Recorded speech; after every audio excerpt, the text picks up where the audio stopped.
We're told that old people are going to be a real drain. There's like, we unfortunately live in a culture, Australia and Canada, that really doesn't value age and does judge success by biology, which is pretty depressing, because if you're not at 24 when you're thinking you're fastest, looking your sexiest, running your quickest, it's all downhill from there, hey? So much to look forward to.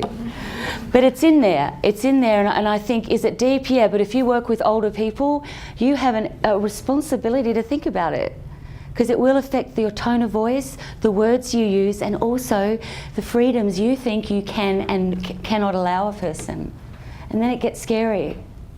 So you can make differences in your own behaviour when you interact with a resident. And if you're in a leadership role, you don't wait for policy. Please don't wait for a policy change from the government. Please don't wait for your organisation to say, everybody, we're doing culture change, and for your leadership group to have gone to leadership training.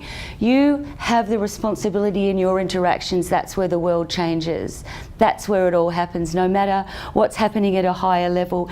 And you know what? You don't have to wait for the Canadian government to say, oh yes, sorry, we made a mistake. Sure, it's important that you speak to relatives, but please ask the citizen if it's okay first. Don't wait for them to say that. I would say there's things you can do now to protect the rights of the people you support.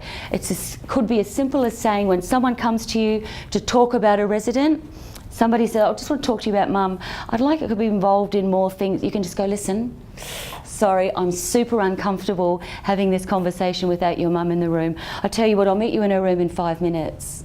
And you model that kind of behaviour to families and to loved ones, and staff see you doing it, you'd be surprised how quickly things change. Don't have a conversation about a resident without them in the room. And it's not just words, they're nothing about me without me. Please don't make it not happen. Say, not on my watch, not ever.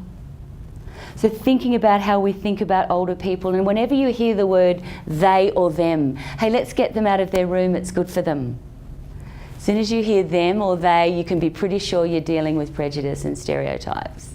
You're assigning one characteristic to a whole group of people based on, say, gender, age, religion, sexual identity. In this case, age.